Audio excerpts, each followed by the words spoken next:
Phambili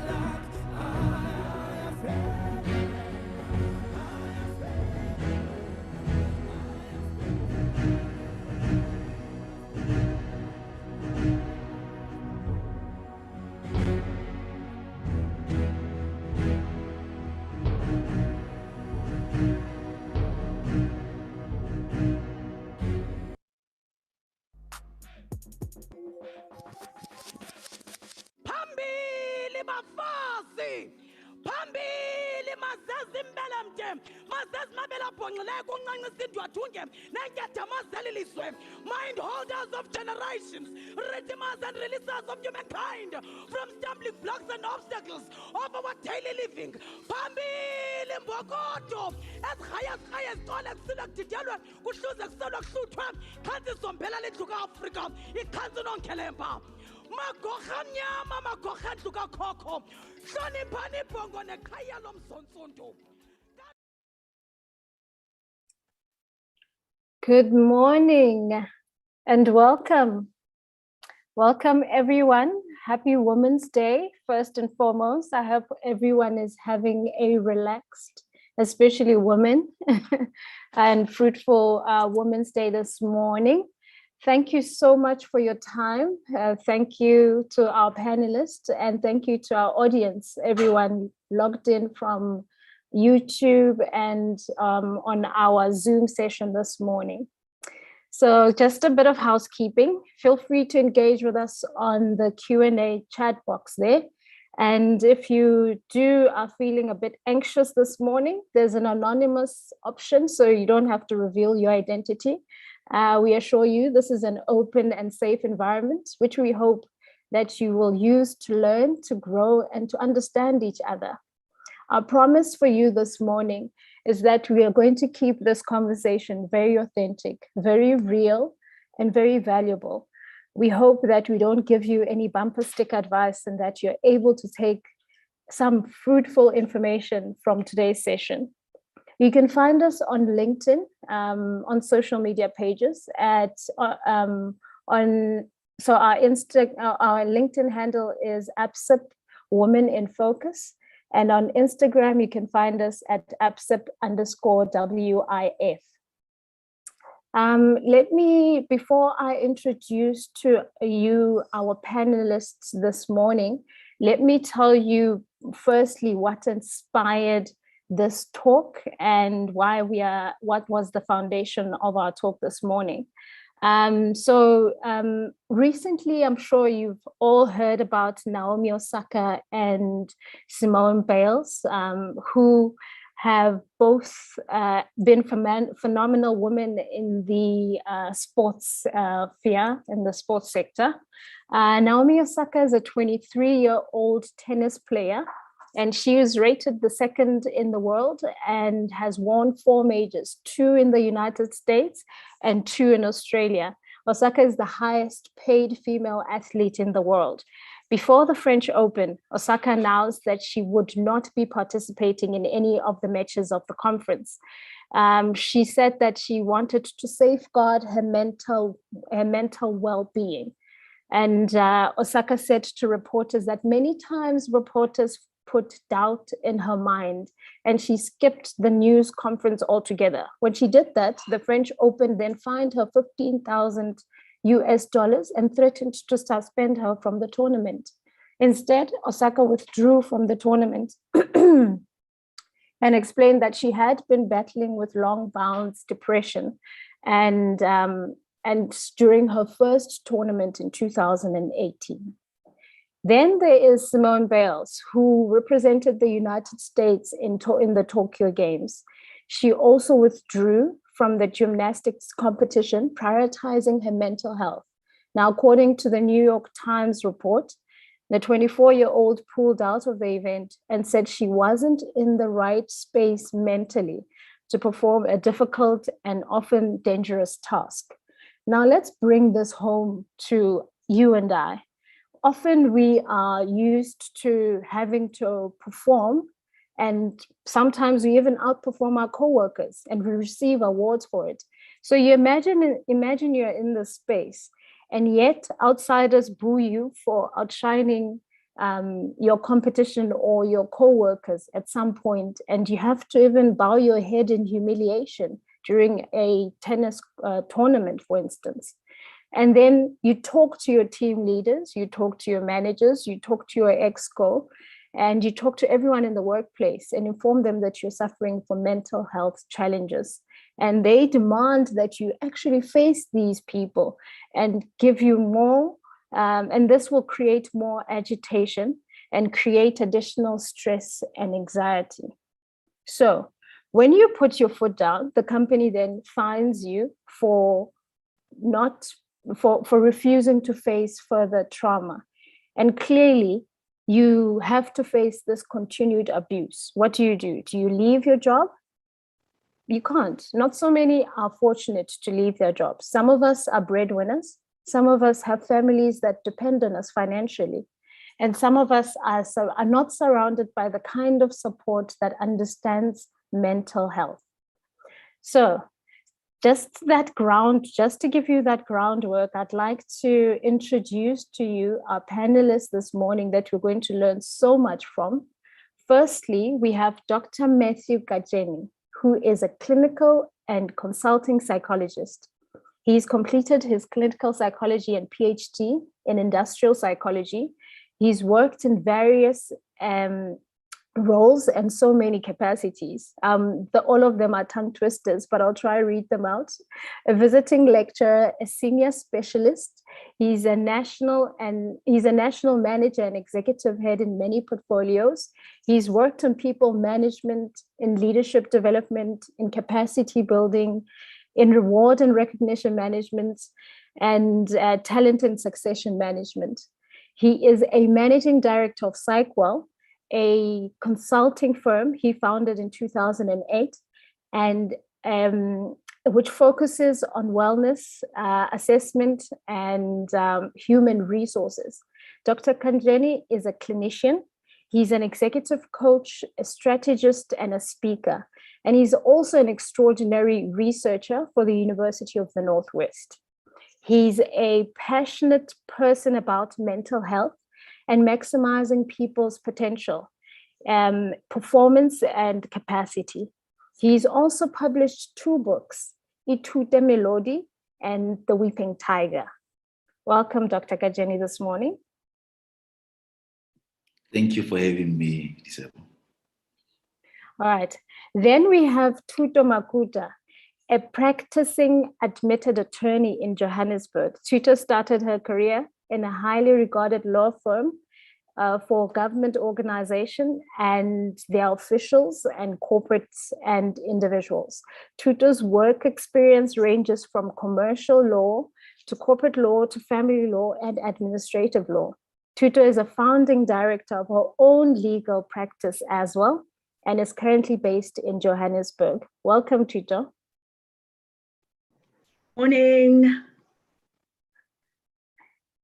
Then we have Tafatswa Makumbe. Tafatswa is a certified chartered accountant by profession, a published author, a certified life coach, and a certified neuro-linguistic programming practitioner, an entrepreneur, and a humanitarian.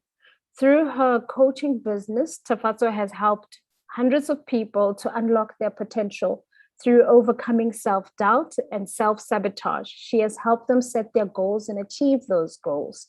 Tafatswa is also an author of a book titled Learn, Unlearn, and Relearn. And she helps transform your business, not your business, your beliefs and your behaviors. Just to give you a bit of background also, welcome, Tafatswa. Morning, Isabel. Thank you so much for having me. Thank you. You see, I'm on gear 5 this morning. I should just calm down. So just to give you a bit of background of what ABSIP also stands for, our guiding principle and mission is to create a fully transformed and inclusive and ethically run financial sector. So one of the ABSIP's key pillars is women in focus. And we find that it is important to have a true role in the advocacy and empowerment of women in the workplace. We believe that we need to create a meaningful contributions in the progression of women leaders in the financial sector. So that is basically what ABSIP is there to do. And what we are going to talk about this morning is mental health, and have a presentation firstly from Dr. Kajeni, just to give us a bit of background on what this topic entails. Dr. Kajeni, please take us forward with your presentation. Thank you. Just share my screen.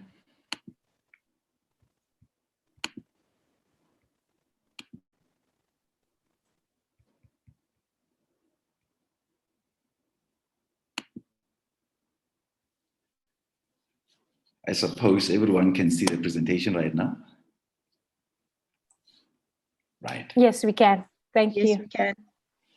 Good morning, colleagues. And truly it's an honor to address women and other men who are joining as well, because as we go through this process, I suppose it's a joint effort in the space of mental health. But I think the context as well is that you all look beautiful. I see whoever I can see there. I see how you have woken up to the day. It's Women's Day. You're looking wonderful, and I'm wishing you all well on this wonderful day. And after this, let's pop those champagnes. But let's go into mental health, and maybe we might review that space of whether we'll pop the champagne or not if we start understanding how that forms a broader context in terms of what it is that we're dealing with at this point in time. I thought it prudent that we put into serious account the understanding of what mental health is defined as from the World Health Organization context. With that in mind, colleagues, I need us to almost review the kind of definition that is operational, that we can already start seeing if is this really talking to what we need to be able to understand. Now, the context there, World Health Organization defines mental health as a state of well-being in which every individual realizes his or her own potential, can cope with the normal stresses of life, can work productively and fruitfully, and is able to make a contribution to his or her community. Now, with that in mind, already we've got a context of understanding what the broad concepts in mental health are. And I think I wanted to tap into a number of these areas so that we best understand what mental health means vis-a-vis mental illness, because the two are distinct, even though at times we use them interchangeably and they don't mean the same thing. Now, first and foremost, let's look at the areas that defines the way we say we need to be able to go through the process. Now, the first part, one of the key mental health aspects is saying a state of well-being. Now, when we say or ask a person, how well is well? And the question that we ask as well to say, when we say well-being, the word well is very operational. It means the context there is about positivity of emotions. Emotions that are positive. We are engaged in that space because we are also distinguishing between, at that time, flourishing. We are going into a space of thriving. It's flourish, thrive. These are the context of well-being. The second word, it talks to potential. In the space of mental health, I'm realizing my full potential. Meaning there's an understanding of where I am versus where I need to be. There's already an analysis of understanding that from where I am and where I need to be, I've got potential to progress in that particular space. I've got potential to grow in one way or the other. That aspect speaks to coping. And what is coping? When a person says I'm coping, and I always hear when I respond to people and I say, how are you? They ask, how are you doing? Then I say, I'm coping. Says, oh, man, Kajeni, can't you do better? Coping is not such a, it's not such a good word. Coping. Then I said, but you don't understand. When I say I'm coping, it means there's a balance between my internal resources, the way I'm able to navigate through day to day, vis-a-vis go through the demands that I am facing. As a result, there's a balance. And in that state of balance, I'm saying I'm coping, which means I am not overtaken by the demands because the internal resources are saying to me, I am coping. Now, we still continue with the mental health tenets. Now, it says as well to say, if you are mentally healthy, we're talking about how you then, you find meaning in your work, in your business, and in any other occupation of your preference. Remember, we shouldn't assume that, people are meaningfully engaged only because they are working or they've got business. Others, they could be doing a lot of humanitarian work, which for them they don't regard as business, but is their own calling in terms of that process. But there is that element to say, I'm coping in these areas of functioning. The fifth element is about, in this space of mental health, I find myself productive and I find myself fruitful. And in that way, now we can bring other elements. Productivity is not only related to work, but is related to many aspects of our being as individuals.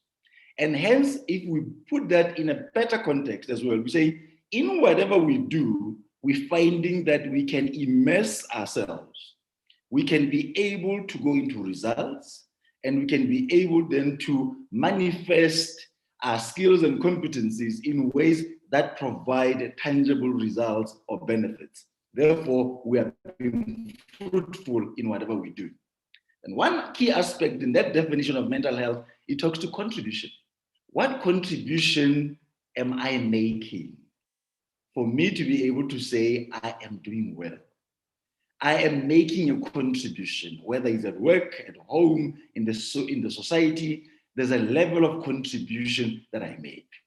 Now, if we were to pause a second there and say, okay, when someone says, my mental health is taking a knock, look at those 5 aspects. Which one are you referring to? That will be my first question. Because at the end of the day, now I've made sure that we understand the broad nature of mental health. Now, if we take this with us in terms of our next steps, we then understand in terms of the next slide to say, now, what is mental illness? Now you've got the definition in mind of what mental health is about. Now we go to mental illness. Now, let's define it as well. Mental illness refers collectively to all diagnosable mental disorders. Now we are very clear about where we are going with an illness. Diagnosable mental disorders, or conditions that involve significant changes in thinking, emotions, or behavior. So already there's an operative word, diagnosable. And in that space, we say there's changes in those 3 levels of functioning: thinking, emotions, and behavior. And in more ways than one, these are causing distress or problems in our normal functioning, in your social, your work, or your family activities. And we then say, if this is the case, we can classify the illness as mild, moderate, severe, depending on the specific criteria that needs to be met for you to say, I am depressed. I am anxious. I'll give a list of those that are commonly understood in more ways than one. But now we have mental illness. But when we engage, you say, mental health, as you can hear now, is more than the absence of mental illness. I don't know if you see the relationship. It's now mental health is broad, mental illness, it's a diagnosable state of function. And let's see what we can familiarize ourselves with in terms of what we know, in terms of this very process itself. Now, there are many of these that we know very well.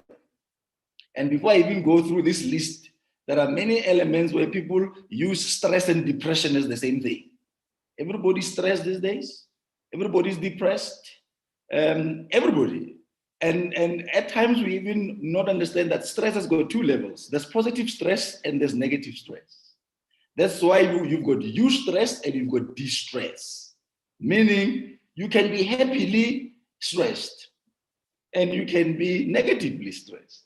You know, this morning as we come here to do the presentation, I do not know, I still have the jitters. I still have a bit of anxiety as well. I still have a bit of stress because I'm going to present. It doesn't matter how many times I've done it. So, but it's positive stress because I'm still sitting here and I'm able to do this, but I control that. Now I'm looking as far as confident as you can ever imagine. And you say, what is he talking about? But there is that eustress, because it's a happy engagement with that space. But I just wanted to make sure that even little kids are stressed these days. You tell them to go to the kitchen to fetch you something, then they say, you're stressing me as well. Because the word, it's very much easily used. Everyone, stress, we do not like stress, but we easily use it in that context. Now, look at the list that I've provided there in terms of what we would call common mental illnesses or disorders that you will find from the DSM-5, and clinical diagnosis of that has to be met. Your bipolar, your depression, your anxiety, obsessive compulsion. Some of you as leaders here, you've got obsessive compulsive traits about how you want the document to go, and you're thinking it's okay. The document goes backwards and forwards 50 times before because the alignment was not right. Only the alignment, not the content. And at the end of the day, the submission is late because of that. Trauma and stress-related disorders, dissociative disorders, all of these, feeding and eating disorders, preoccupation with how we look, in terms of the weight, in terms of all, sexual dysfunction, substance-related addictive disorders. Because remember, as you go through each one of these illnesses, you'll also find that there's interrelationships, even though, because a person can fulfill multiple clinical diagnoses at the same time. It's not necessarily that you'll always fulfill one. There are people that says she's presenting with depression and she's also presenting with anxiety. And you can treat them both at the clinical level. But at the end of the day, it's us understanding that there are these illnesses which are then impacting or as a reaction to a number of these things that we are experiencing on a day-to-day basis. And I've also seen how these important diagnoses are being used in the workplace as well. Recently I've treated someone to say, doctor, they know me very well, I'm a bipolar. Then I said, what do you mean you are a bipolar when you say that to your manager? I want them to understand this. If they see me going up and down, I'm just a known bipolar. I had to contextualize it better, which we can discuss at some point. To say, how do we then carry a label into an organization thinking that will necessarily garner empathy when it's not used correctly and applied inherently in the system? Now, these are some of the elements that are there that we already know about. Now, what do we know and how do we know? What do we see? What do we know? We already see that when we are going through mental ill health, there are physical, there are physiological, there are psychological and cognitive reactions. We see changes in how the person physically look, physiologically, how they are then processing day-to-day stimuli that they are faced with.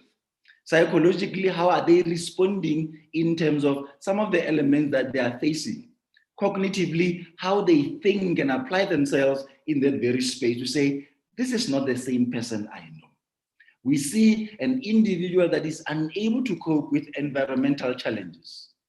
They're experiencing extraordinary pleasure that is placed on them. There's a mismatch, as I said earlier, between personal resources and demands that are available. We see poor personal, interpersonal engagement. To a large extent, most of us, we would feel that we are very stretched and we are strained in more ways than one in terms of what we are experiencing on a day-to-day basis. And that context, this is what we can see. But is that the only thing that we can see? No.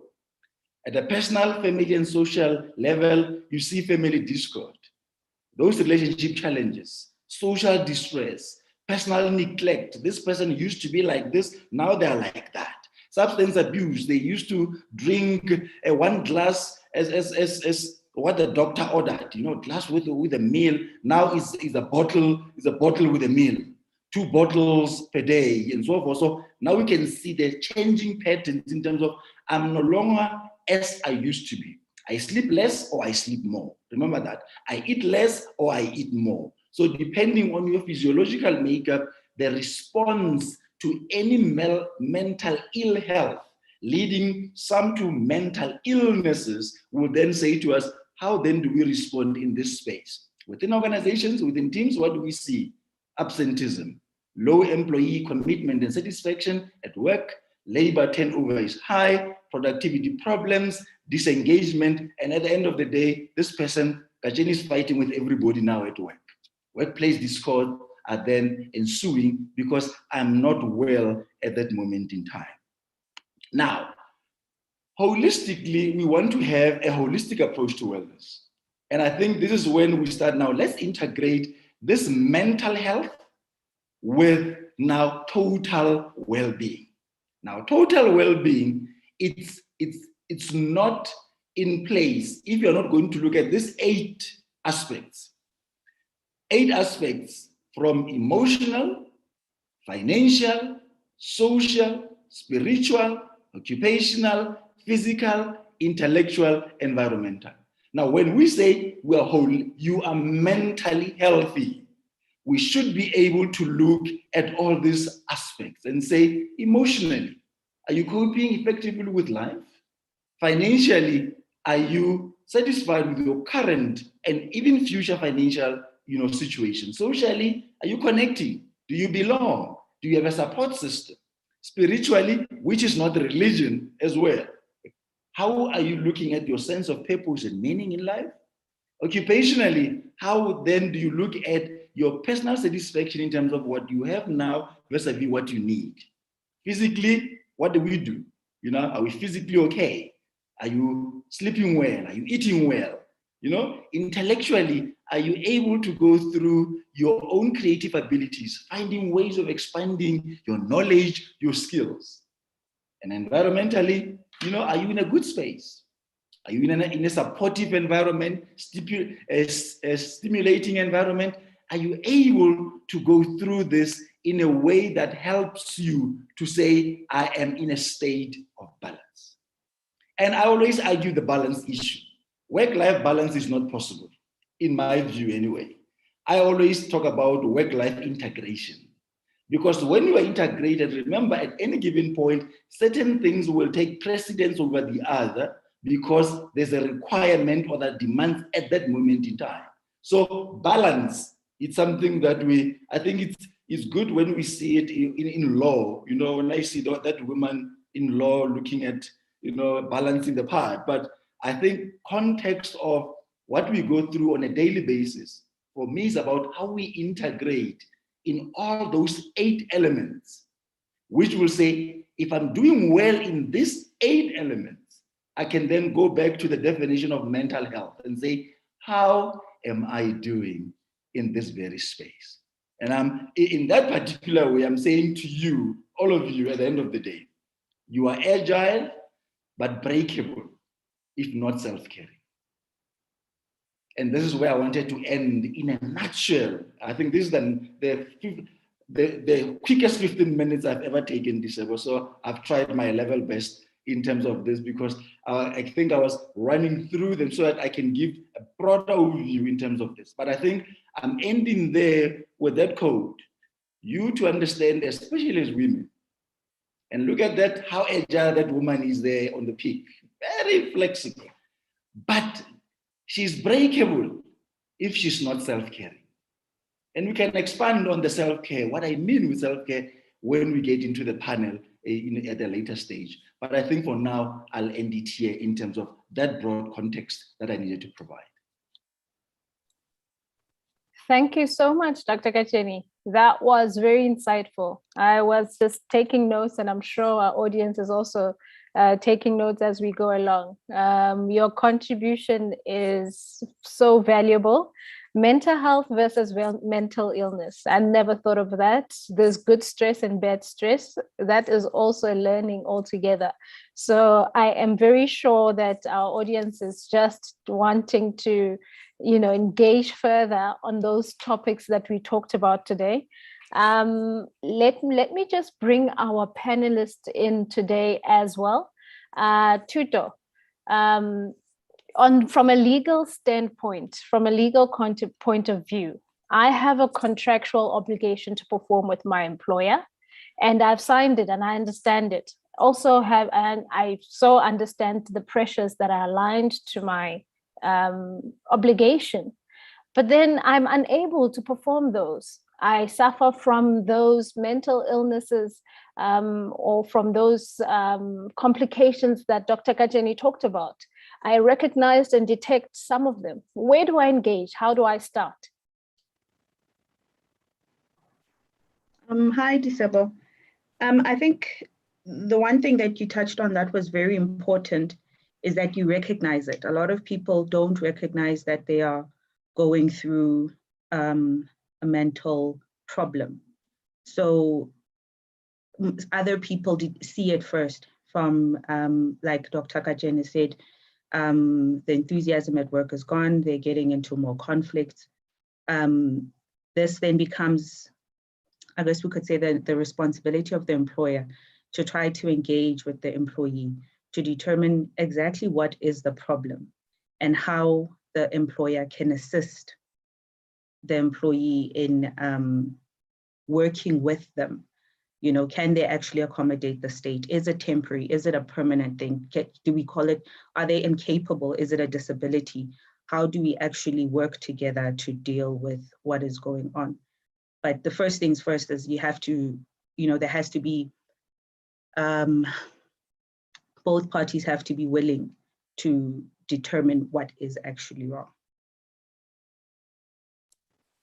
Thank you. You're so right. And in terms of determining what the detection part that we spoke about, Tafatwa, I'm a middle level employee.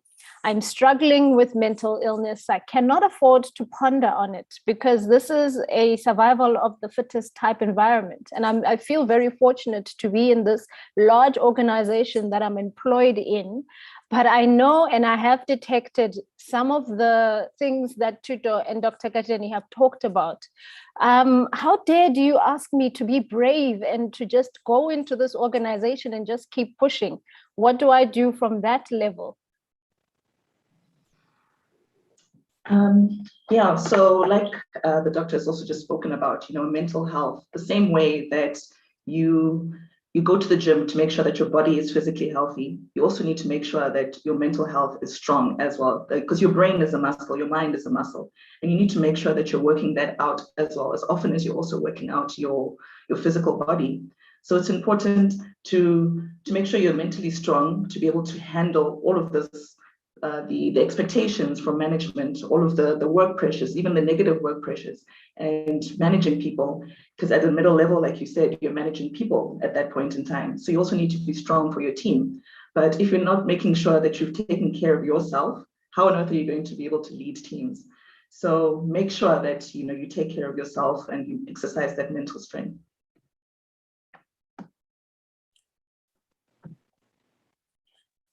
Do you have, Yeah, Tuto, you want to add?